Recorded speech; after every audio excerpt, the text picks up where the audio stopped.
चलिए शुरू करते हैं। तो कल की क्लास थी वो किसी वजह से यहीं पर रुक गई थी, इसी के आगे आज शुरू करने वाले हैं। चलिए, डिजाइनों की संख्या हम बढ़ रहे थे। डिजाइनों की संख्या के आधार पर किस तरीके से हम आकृतियों को अलग बताएंगे यानी कि असंगत बताएंगे, उसके बारे में पढ़ते हैं। इसके अंतर्गत पूछे जाने वाले प्रश्नों में, इसके अंतर्गत जो आपसे प्रश्न पूछे जाएंगे उनमें क्या होता है देखिए। इसके अंतर्गत पूछे जाने वाले प्रश्नों में दिए गए 4 चित्रों में से 3 चित्रों में डिजाइनों की संख्या, डिजाइनों की जो संख्या है वो समान होती है तथा अन्य में जो डिजाइनों की संख्या है वो भिन्न होती है। डिजाइनों की संख्या समान और भिन्न होती है, ठीक है, तो वह भिन्न डिजाइन वाला ही आपका उत्तर होता है। चलिए यहां पर देखिए, यहां पर आपको 4 विकल्प दिए गए। उदाहरण के लिए देख रहे हैं हम कि यहां पर 4 विकल्प आपको दिए गए। अब आप इनको जब ध्यान से देखेंगे तो इनमें डिजाइने खोजिए पहले। तो आप इनमें देखेंगे कि डिजाइनों के नाम पर यहां पर एक तो क्या है, एक तो प्लस का चिन्ह लगाया हुआ है और एक गुणा का चिन्ह लगाया हुआ है। यहां पर 2 चिन्ह है, या तो गुणा का चिन्ह है या फिर प्लस का चिन्ह है, ठीक है। ये 2 ही चिन्ह यहां पर आपके सामने लगाए गए हैं, ठीक है। ये एक तो प्लस का है और एक गुणा का चिन्ह है। अब इनकी संख्याओं पे क्या है, ये डिजाइनों की संख्या, तो इनकी संख्या के आधार पर हम असंगत छांटेंगे। तो यहां पर गिनेंगे कि प्लस के कितने हैं, एक, देखिए प्लस के चिन्ह जो है उनको मैं गोले में कर रहा हूं और बाकी गुणा के मैं डिब्बे में बंद कर रहा हूं। तो यहां पर आप देख रहे हैं कि प्लस के तो कितने 3 चिन्ह है और गुणा के कितने हैं 2 चिन्ह है। प्लस के कितने हैं 3 चिन्ह है और गुणा के यहां पर आपको सामने 2 चिन्ह गुणा के आपको दिख जाएंगे। तो इसका मतलब अब सभी में आप यही चीज खोजेंगे, ठीक है। गुणा के यहां पर 2 चिन्ह है और प्लस के 3 चिन्ह है। यहां पर आप देखेंगे इसमें भी जो जोड़ के है वो 3 चिन्ह है और वही गुणा के क्या है, गुणा के 2 चिन्ह है। संख्याएं देख रहे हैं ना, डिजाइनों की संख्या, ठीक है। अब यहां पर देखो, यहां पर ये भी जोड़ का है और ये भी जोड़ का है और ये भी जोड़ का है, ठीक है। तो यहां पर भी 3 जोड़ के और 2 गुणा के चिन्ह है। अब इसमें देखिए, जब विकल्प नंबर 4 में आप देखेंगे तो यहां पर गुणा के जो है वो 3 चिन्ह गुणा के हैं और 2 चिन्ह किसके हैं, जोड़ के हैं। सभी में तो क्या है, देखो सभी में क्या हो रहा है कि 2 चिन्ह तो गुणा के हैं और 3 चिन्ह जोड़ के हैं, सभी में 3 विकल्प में। लेकिन चौथे विकल्प में क्या है, आप देखिए जो लाल गोले हैं वो 3 बार आ गया और जो आप कह सकते हैं कि कौन सा कलर है ये, बैंगनी कलर जो है वो आपके पास 2 बार ही आया है और सब में इसका विपरीत है। समझ गए कि इन जो पहला और दूसरा और तीसरा, पहला दूसरा तीसरा, इन तीनों विकल्पों में प्लस का चिन्ह तो 3 बार है और गुणा का चिन्ह 2 बार है तीनों चिन्हों में। लेकिन यहां पर विपरीत हो गया, यहां पर गुणा का चिन्ह 3 बार है और प्लस का चिन्ह 2 बार है, ठीक है। यहां पर उसका विपरीत हो गया है। समझ गए होंगे आप, है ना, आप समझ गए होंगे कि किस तरीके से भिन्न हुआ। तो कौन अलग है इनमें, इनमें विकल्प नंबर 4 आपका बिल्कुल सही उत्तर हो जाएगा। विकल्प नंबर 4 जो है वो बिल्कुल सही उत्तर हो जाएगा, क्योंकि उसमें उन सबका विपरीत हो रहा है। उसमें जो है वो गुणा के 3 चिन्ह है और जोड़ के 2 चिन्ह है, जबकि बाकी सब में जोड़ के 3 चिन्ह है और गुणा के 2 चिन्ह है, ठीक है। तो इस तरीके से ये डिजाइनों की संख्या के आधार पर भी आप असंगतता छांट सकते हैं। चलिए अगला प्रकार पढ़ते हैं। अगला किस प्रकार का हो सकता है, आकृतियों का घूर्णन। अब आप आकृतियों के घूर्णन के आधार पर भी जो है चित्रों को असंगत बता सकते हैं, ठीक है। तो आकृतियों को असंगत ही बताना है तो आकृतियों के घूर्णन के आधार पर भी आप बता सकते हैं कि उनका जो घूर्णन है वो किस दिशा में हो रहा है, ठीक है। देखिए, इस परीक्षण के अंतर्गत आने वाले प्रश्नों में वर्गीकरण चित्रों के घूर्णन के आधार पर निर्धारित किया जाता है। जो उनका वर्गीकरण करेंगे आप, जब उनमें समानता देखेंगे तो किस आधार पर देखेंगे, उनके घूर्णन के आधार पर। घूर्णन का मतलब आप जानते हो क्या, घूर्णन का मतलब होता है घुमाव। घूर्णन का मतलब घुमा देना, ठीक है, रोटेशन, घुमा देना, ठीक है। तो वही घूर्णन होता है। इसके अंतर्गत 4 चित्र दिए गए होते हैं, जिनमें से 3 की घूर्णन की दिशा दक्षिणावर्त होगी तो 1 की वामावर्त होगी, या 3 की वामावर्त होगी तो 1 की दक्षिणावर्त होगी।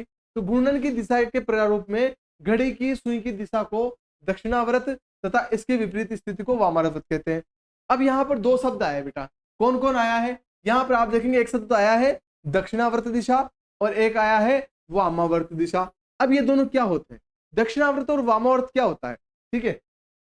तो इस बात को यहां समझिए, दक्षिणावर्त और वामावर्त क्या होता है। मान लीजिए ये आपके पास क्या है, घड़ी है। मान लीजिए इस तरीके से आपके पास क्या है बेटा, घड़ी है, ठीक है। ये आपके दीवार पे घड़ी लगी हुई है ना। अब यहां पर एक इसमें सुई होती है और यहां पर होता है कितना 12, यहां पर होता है 3 यहां पर होता है 6, यहां पर होता है 9। ठीक है, अब इसमें जो सेकंड, मिनट और 3 सुइयां होती है, इसमें सेकंड, मिनट और घंटा 3 सुइयां होती है। अब वो जो 3 सुइयां हैं, उन तीनों की जो दिशा है, उन तीनों की क्या है, जो दिशा है, मान लीजिए ये इस तरीके से यहां पर सुई लगी हुई है, ये यहां पर एक सुई लगी हुई है। अब ये कैसे घूमेगी, मान लीजिए 1 बजना होगा तो इस तरीके से घूमेगी, फिर इस तरीके से घूमेगी, इस तरीके से घूमेगी, इस तरीके से घूमेगी, इस तरीके से घूमेगी। ठीक है, ऐसे घूमती है सुई, ऐसे घूमती है सुई, है ना, ऐसे घूमती है घड़ी की सुइयां, हाँ ऐसे घूमती है। ठीक है, तो अब मेरी बात सुनो आप, जो घड़ी की सुई घूम रही है, जिस दिशा में घड़ी की जो है वो सुइयां घूमती है, मान लीजिए इस तरीके से घड़ी की सुई बनी हुई है। ठीक है, मान लीजिए इस तरीके से घड़ी की सुई क्या है, वो बनी हुई है। अब जिस दिशा में ये कोई सी भी सुई हो सकती है, ये सेकंड वाली भी हो सकती है, मिनट वाली भी हो सकती है और घंटे वाली भी हो सकती है। ठीक है, अब जिस दिशा में ये घड़ी की सुई घूमेगी, उस दिशा को आप क्या कहेंगे, वो दिशा होती है आपकी दक्षिणावर्त। क्या होती है ये दिशा, दक्षिणावर्त होती है। ठीक है, दक्षिणावर्त दिशा उसको आप कहते हैं। किस दिशा को, यहाँ देखिए, यहाँ घड़ी की सुई की दिशा को दक्षिणावर्त कहते हैं। घड़ी की सुई की दिशा क्या कहते हैं बेटा, दक्षिणावर्त कहते हैं। ठीक है, तो ये कौन सी दक्षिणावर्त दिशा, मतलब क्या है, घड़ी की सुई की दिशा, घड़ी की सुई की दिशा, घड़ी की सुई की दिशा। ठीक है, घड़ी की सुई की दिशा को आप क्या कहते हैं, दक्षिणावर्त। वहीं पर वामावर्त की बात कर लेते हैं। वामावर्त क्या होता है, वामावर्त क्या होता है, वामावर्त होता है इसके विपरीत, घड़ी की सुई के विपरीत दिशा, घड़ी की सुई के, लिख लो इनको, घड़ी की सुई के विपरीत दिशा, घड़ी की सुई के विपरीत जो दिशा होती है वो क्या होती है, वो होती है आपके पास वामावर्त। इन दोनों को लिख लो पहले आप। ठीक है, इन दोनों को आप लिख लो, दक्षिणावर्त और वामावर्त क्या होता है।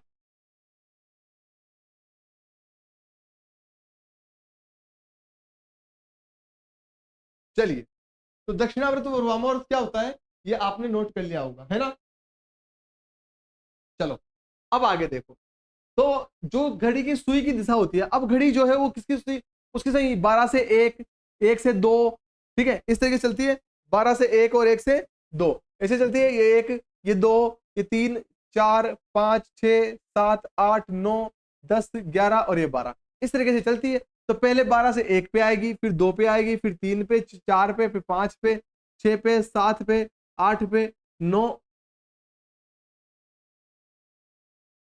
अच्छा अच्छा, यहाँ पे 7, देखो गलत कर दिया थोड़ा सा, यहाँ ठीक से लिखो, ये लो, 6 के बाद 7 पे, 8 पे, 9 पे, 10, 11, इस तरीके से बचते हैं घड़ी में। ठीक है, तो घड़ी की सुई किस तरफ चलेगी, ऐसे चलती है, तो इसी दिशा को क्या कहेंगे, अगर ये वाली दिशा है तो इसको कहेंगे आप दक्षिणावर्त, और इसके विपरीत यानी कि ये वाली दिशा है तो आप क्या कहेंगे उसको, वामावर्त। ठीक है, घड़ी की दिशा में अगर रोटेशन हो रहा है तो दक्षिणावर्त, और अगर इस तरीके से रोटेशन हो रहा है तो यानी कि इस तरीके से घुमा दिया जाए तो वामावर्त। इन दोनों दिशाओं को आप अच्छे से याद रखेंगे, बहुत काम आने वाली है। ठीक है, अब सवाल की तरफ आते हैं, अब सवाल की तरफ आते हैं। अब यहां पर 4 आकृतियां आपको दी गई है। अब चारों आकृतियों में आप ये देखेंगे कि जो इनका रोटेशन है वो उसके ऊपर निर्भर करता है। देखिए यहां पर आप देख पा रहे होंगे, इनमें से अलग कौन है, बताइए इस फटाफट से, इनमें से अलग कौन है,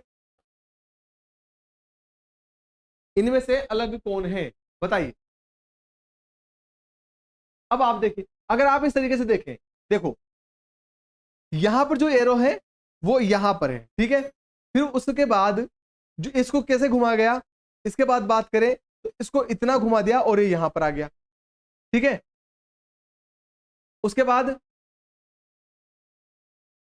वापस इसको ऊपर ले आए, है ना, वापस इसको क्या लिया है, ऊपर ले आए। तो अब ये ऊपर आ गया तो वापस किधर आता है इसका एरो, इसका जो आकृति बनती दोबारा घुमाने पर वो आप देख पा रहे होंगे इस तरीके से बनती बेटा, इस तरीके की आकृति बनने वाली थी वापस। ठीक है, देखो यहां पर, यहां से ध्यान से देखो आप, ये एक गोला था, इसमें यहां पर एक गोला और तारा बना हुआ है और इस यहां पर एक तीर का निशान है। ठीक है, अब यहां पर क्या किया गया है कि इस गोले को कितना घुमाया है, इस गोले को तो एक बार 90 डिग्री घुमा दिया, मतलब कि ये जो गोला है इतना घुमा दिया, देखो ठीक है, चलो उसके बाद ये जो तीर का निशान है इसको यहां से शिफ्ट करके यहां पर लगा दिया है, इसको यहां पर लगा दिया है और गोले को घुमा दिया है। समझ गए? देख लो, ध्यान से देखो क्या बता रहा हूं मैं, ध्यान से देखो क्या कह रहा हूं मैं कि इसमें देखो, इस गोले की बात कर रहा हूं मैं, इस गोले में इस तरीके से एक यहां पर था और यहां पर एक स्टार लगा हुआ था। ठीक है, जो तीर का निशान इसमें यहां पर था उसको यहां से हटाया और कहां लगा दिया, यहां पर लगा दिया। ठीक है, और गोले को घुमा दिया, फिर गोले को घुमा दिया यहां पर लगाकर, तो ये वाली आकृति आ जाएगी। ठीक है, फिर यहां से क्या किया, इस तीर के निशान उठाकर यहां लगा दिया, वापस यहां पर लगा दिया और गोले को घुमा दिया, तो ये वाली आकृति आ जाएगी। इस गोले को घुमा दिया, तीर का निशान यहां पर लगाकर, तो ये आकृति आ जाएगी। अब क्या करेंगे, अब इसमें तीर का निशान यहां लगाएंगे और गोले को वापस घुमा देंगे। जब तीर का निशान यहां लगाएंगे और गोले को घुमाएंगे तो आप देखेंगे कि गोला किस तरीके का बनेगा। देखो गोला किस तरीके का बनेगा, यहां पर अगर जो बनना चाहिए था वो तो ये बनना चाहिए था, बनना क्या चाहिए था, देखो एक बार मैं बनाता हूं, यहां पर इस तरीके का बनना चाहिए, ये हो गया। अब इसको यहां पर तीर का निशान यहां लगा के घुमाते तो ये तो इधर तो तीर का निशान बनता, ये वाला तो क्या बनता, तीर का निशान बनता, और यहां पर इस तरीके से ये गोला नीचे आता और स्टार ऊपर जाता। ये वाली आकृति बननी चाहिए थी। ठीक है, चौथे विकल्प में ये वाली आकृति आपके सामने बननी चाहिए थी। देखिए इसमें ध्यान से देखेंगे आप तभी पता लगेगा। ठीक है, तो चौथे विकल्प में आप ध्यान से देखेंगे तो ये वाली आकृति बननी चाहिए थी, लेकिन यहां पर आकृति जो है वो भिन्न बन रही है। इसका मतलब असंगत कौन है, विकल्प नंबर 4 ही असंगत हो जाएगा। विकल्प नंबर 4 जो है वो ही क्या हो जाएगा, असंगत हो जाएगा। अच्छा ये ठीक से दिख नहीं रहा हो, मैं दोबारा लिख कर देता हूँ, इसको कलर चेंज कर देता हूँ इसका। ओके, ये लो इसका कलर चेंज कर देते हैं भाई।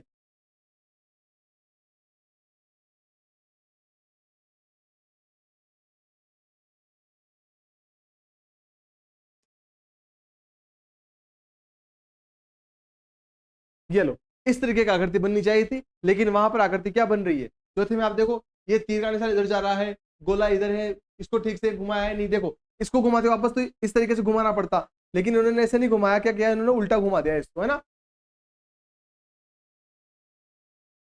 अच्छा इसको घुमाना भी था, नहीं नहीं ये नहीं बनेगी बेटा, ये नहीं बनेगी, ये नहीं बनेगी, ध्यान से देखो, ध्यान से देखो, इसको घुमाएंगे ना, देखो इसको यहां पर लगाया तीर का निशान और इसको घुमाएंगे तो ये बनेगा,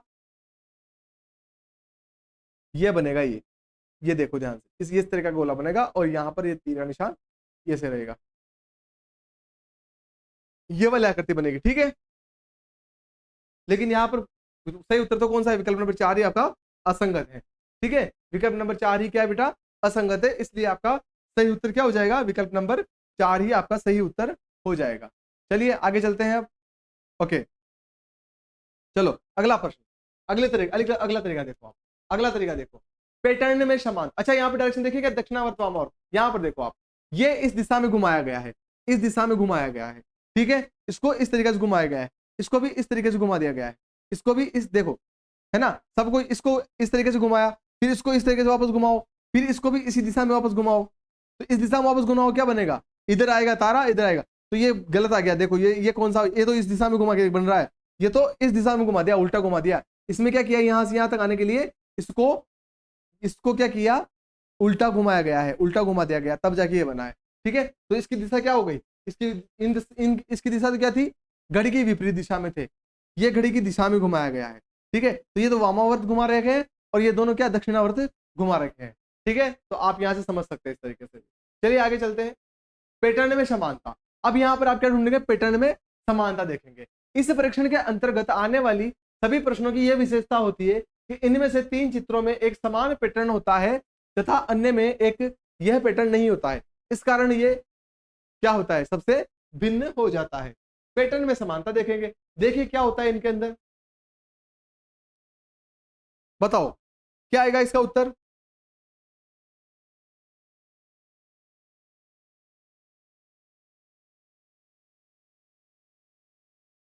ठीक है, अब इनमें क्या पैटर्न, पैटर्न में इस तरीके से आप देखेंगे, यहां पर ध्यान दीजिए कि एक गोला है, एक क्या है, व्रत है, उसको 4 बराबर भागों में बांटा है, ये भी बराबर, ये भी बराबर, ये भी बराबर, ये भी बराबर, 4 बराबर भागों में बांटा है।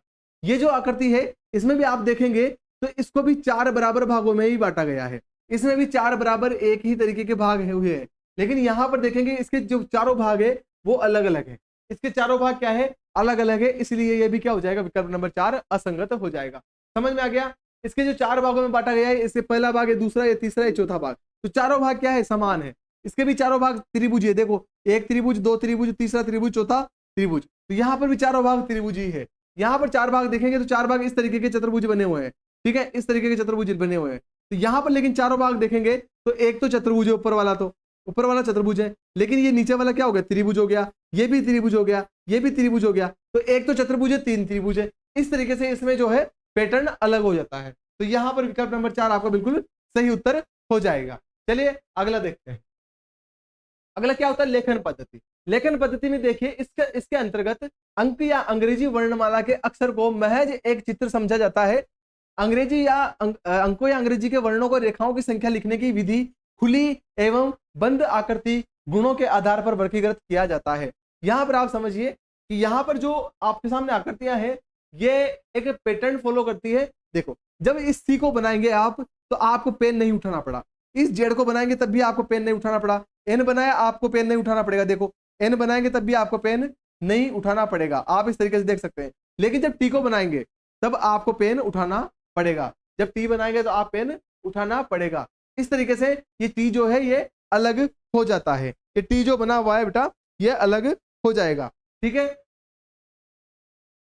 एक तो ये हो गया। एक यहां पर देखेंगे आप जो सी है वो 1 2 3 आकृतियों से, 3 लाइनों से बना हुआ, 3 रेखाओं से बना है, ये भी 3 रेखाओं से बना है, ये भी 1 2 और 3 रेखाओं से बना है। लेकिन टी जो है वो कितनी, 2 रेखाओं से बना हुआ है। टी कितने रेखाओं से, 2 रेखाओं से बना हुआ है, इसलिए टी क्या है, टी क्या है, सबसे विपरीत है। आप ये 2 तरीकों से इसमें छांट सकते हैं, ठीक है। टी क्या है, इस तरीके से विपरीत है, क्योंकि टी कितनी से, 2 लाइनों से ही बना हुआ है, 2 रेखाओं से बना हुआ है। लेकिन सी जेड और एन जो बने हैं उनको बनाने के लिए कितनी, 3 रेखाओं की अपने को जरूरत पड़ती है, ठीक है। तो इसको भी यहाँ समझ सकते हो। अगला चलते हैं। अगला चलिए वास्तविक चित्रों के आधार पर। वास्तविक चित्रों के आधार पर आपको कुछ वास्तविक चित्र दिख रहे होंगे, जैसे कि ये क्या है, ये आपके पास बुक है बेटा, क्या है ये बुक है। ये क्या है बेटा, ये पेन है, ठीक है, पेन है या पेंसिल मान लो, पेंसिल है, ठीक है। ये क्या है, ये आपके पास लिखा हुआ है इरेजर है, क्या है ये, इरेजर है। और ये क्या है, साइकिल है, ये क्या है, साइकिल है। तो यहां पर कुछ आपको चित्र दिए गए हैं जो कि क्या है, वास्तविक चित्र है। क्या है, ये सब वास्तविक चित्र है। तो वास्तविक चित्र है, इनमें से अलग कौन है, आप जानते हैं बुक है, पुस्तक है, पढ़ने में काम आती है, पेंसिल भी पढ़ने लिखने में काम आती है, इरेजर भी पढ़ाई लिखाई में काम आता है। लेकिन साइकिल जो है वो पढ़ाई लिखाई में काम नहीं आती। साइकिल क्या काम आती है, साइकिल एक जगह से दूसरी जगह जाने में काम आती है, इसलिए क्या हो जाएगी, साइकिल इन सब में अलग हो जाएगी। साइकिल इन सब में क्या हो जाएगी बेटा, अलग है, क्योंकि ये सब क्या है, पाठ्य सामग्रियां हैं। ये सब क्या है बेटा, ये सब क्या है, पाठ्य सामग्री है, ये सब पाठ्य सामग्री है। लेकिन ये साइकिल जो है ये पाठ्य सामग्री नहीं है, साइकिल पाठ्य सामग्री नहीं है, ठीक है। तो इसलिए ये आपका भिन्न हो जाएगा। ये वास्तविक चित्रों के आधार पर आपको इस तरीके से देखना है कि कौन सी चीज वस्तु है वो कहां पर प्रयोग में ली जाती है, ठीक है। चले आगे, कौन सी वस्तु कहां पर प्रयोग ली जाती है इस तरीके से आप देख सकते हैं। चलिए अगला देखते हैं। अगला देखिए, अगला है अर्थपूर्ण शब्दों पर आधारित। अर्थपूर्ण शब्दों पर आधारित, इसका मतलब आपको कुछ शब्द दिए जाएंगे। अब जो शब्द दिए जाते हैं उनका आपको अर्थ समझना है और उनके अर्थ के आधार पर उनमें विभिन्नता आपको देखनी है। इसके अंतर्गत पूछे जाने वाले प्रश्नों में चित्रों के रूप में 4 अर्थपूर्ण शब्द दिए गए होते हैं, जिनमें से 3 अर्थगत दृष्टि से एक समान होते हैं, जबकि इन तीनों से अपना अलग अलग अर्थ प्रकट करता है। एक जो है वो तीनों से अलग अर्थ प्रकट करता है, वही हमारा क्या होता है, उत्तर होता है। देखो यहाँ पर क्या क्या है, यहाँ पर एक तो कुत्ता दिया है, एक गाय दी है, एक बिल्ली दी है और एक भेड़िया दिया है। तो अब आप यहां से ये समझ सकते हैं कि कुत्ता, गाय और बिल्ली ये तीनों क्या है, ये तीनों है बेटा क्या, पालतू जानवर है। क्या है ये, पालतू है, पालतू जानवर है। लेकिन जो आपके पास जो भेड़िया है बेटा, ये क्या है, ये जंगली जानवर है। ये क्या है, भेड़िया जंगली जानवर है। तो इसलिए ये क्या हो जाएगा, ये भेड़िया सबसे भिन्न हो जाएगा, क्योंकि ये क्या है, जंगली जानवर है और सारे क्या है, सबके सब क्या है, पालतू जानवर है। इसलिए ये यहां से इसके अर्थ के आधार पर इस तरीके से आप इनमें भिन्न बता सकते हैं। तो ये सभी प्रकार होते हैं जिनके आधार पर आप जो आकृतियां हैं उनमें भिन्नता ढूंढ सकते हैं थोड़ा सा इसमें ज्यादा दिमाग लगाना है, थोड़ा सा वक्त लेकर सोचना है, तो आप आसानी से इन प्रश्नों को भी हल कर पाएंगे। चलिए आज के लिए इतना ही रखते हैं। अगला जो सेशन रहेगा, अगला जो क्लास रहेगा, अगला जो वीडियो रहेगा, उसमें आपके लिए कुछ मजेदार और प्रश्न लेकर आएंगे, जिनके थ्रू आप आसानी से समझ सकें कि किस तरीके के प्रश्न परीक्षाओं में पूछे जाते हैं और आपको वो प्रश्न किस तरीके से सोच के हल करना है। तो आज की क्लास को यहीं तक रखते हैं, मिलते हैं अगली क्लास में तब। और आपको फिर से बता दें, आपके दोस्तों को भी अपने साथ जोड़िए, अपने परिवार का हिस्सा बनाइए, उनको भी निष्कर्ष परिवार से जोड़िए, ताकि वो भी आपके साथ के साथ ही तैयारी कर सके। आपके भाई बंधु जो भी जुड़ना चाहते हैं, सबको अपने साथ जोड़ लीजिए, क्योंकि अब आपके स्कूल भी खुल चुके हैं, आप स्कूल भी जाते होंगे, तो जाहिर सी बात है आप अपने दोस्तों के साथ भी इस बात को शेयर कीजिए, ताकि वो भी अपने से जुड़ सके और अपने निष्कर्ष परिवार का हिस्सा वो साथ में बन सके, अपने निष्कर्ष परिवार का वो हिस्सा बन सके। चलिए मिलते हैं अगली क्लास में, तब तक कि आप पढ़ते रहिए। Thank you so much.